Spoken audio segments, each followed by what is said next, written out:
good memories together and try to move past the bad ones.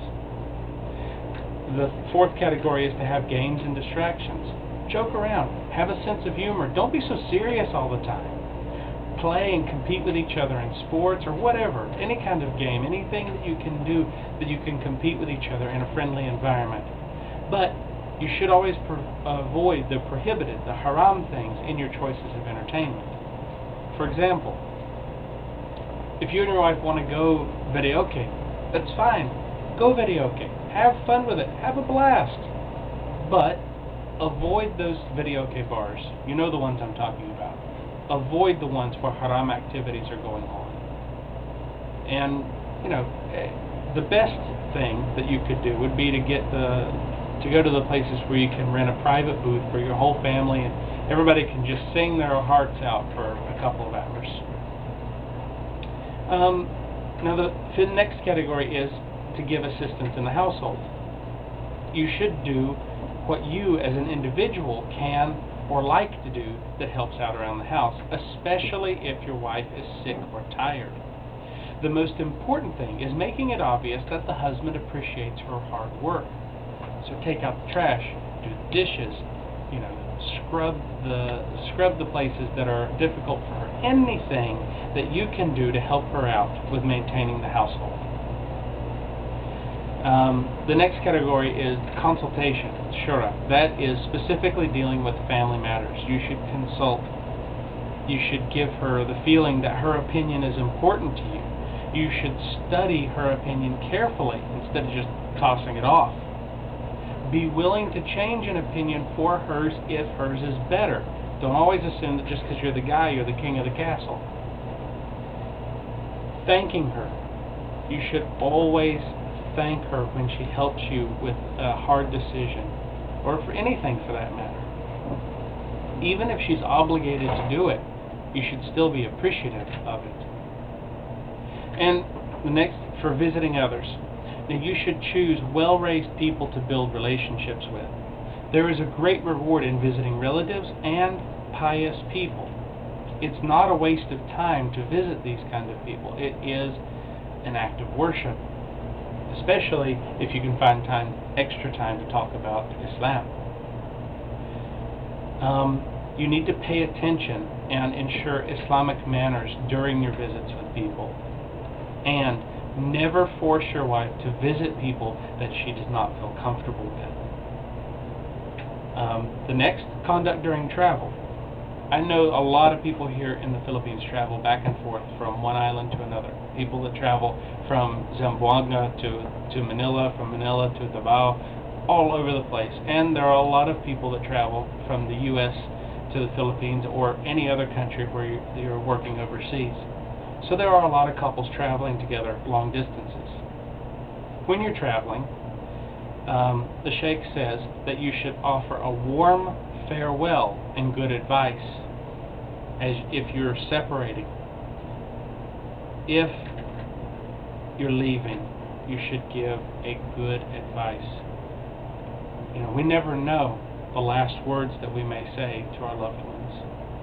And if we can say something that will carry weight beyond just, oh, I'm going to miss you, give her the good advice. And if something happens, Allah only knows. If something happens, then that good advice will carry on beyond your years. You should ask your wife to pray. You should ask pious relatives and friends to take care of the family in your absence. It's not a hard thing, guys. It's not a bad thing. You know, if you're going to be leaving your wife behind to take care of the kids, maybe try to find some people in the family that can help out in your absence. You should give her enough money for things that she needs. You should stay in touch, whether by telephone, email, letters, everything. And you should return as quickly as possible with a gift.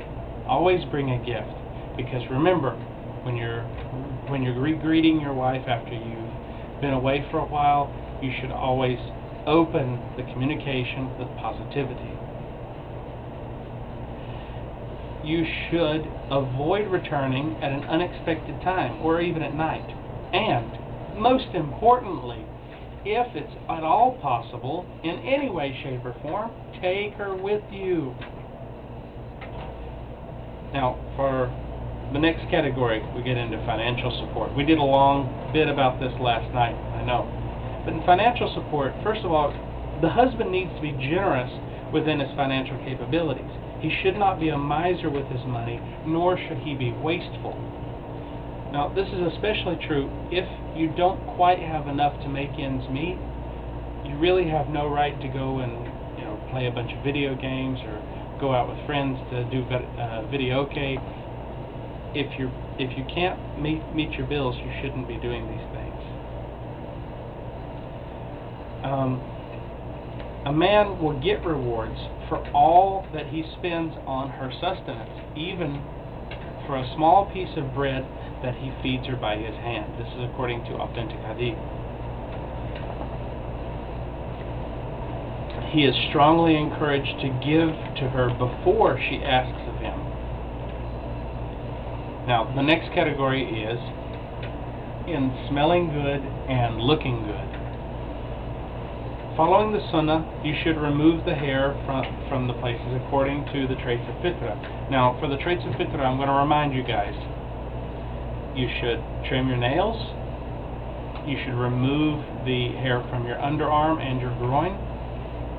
You should wash your mouth out, meaning you should use, toothpaste, toothbrush, all that stuff.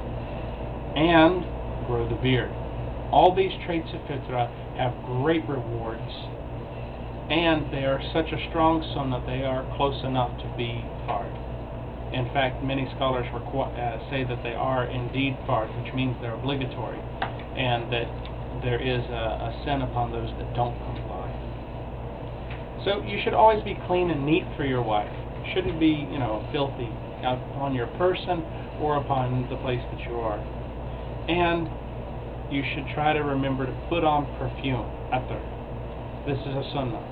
But just make sure that when you put on atar that your wife can smell you, not that your wife can smell you when you're already 2 blocks away from the house. Moderation in all things, guys. And we get to the next category, which is in regards to intercourse. It is obligatory for a husband to fulfill a wife's sexual needs if he has no excuses, such as sicknesses. You should start with Bismillah and the authentic dua, which we went over last night, and that is the dua to keep shaitan away from you, from your wife, and from any offspring. You should begin with foreplay, which includes words of love, soft kisses, gentle touch, these sorts of things. You should continue until you have satisfied her desire, not just yours. Because sexual relations among a husband and wife in Islam is not just for procreation. It is to grow love and tenderness between the husband and spouse. You should relax and have jokes afterwards. Just talk and really enjoy one another's company. You should, of course, avoid the haram things. You should avoid intercourse during her monthly period. You should avoid, as we mentioned in an earlier show, you should avoid other things that are haram. I really don't like to get into the nuts and bolts of it. If you have to have a complete list, just email us and I'll go over it then. You should do what you can to avoid damaging her level of shyness and modesty. That's in the disrobing and approaching her for intercourse, all these things. A lot of guys are marrying younger wives. Maybe, Insh'Allah, a lot of women that are being married are virgins. They may be nervous about sexual relations. Don't push. Don't rush. Even after you've been together for a few months, she still may be shy. She still may be nervous. Let her be shy. Let her be nervous. All the better that you have a wife that is so dedicated to you and you alone. Don't push. You should avoid positions during relations that may harm her, and especially if you're an overweight guy, you should really be careful about hurting your wife. and you should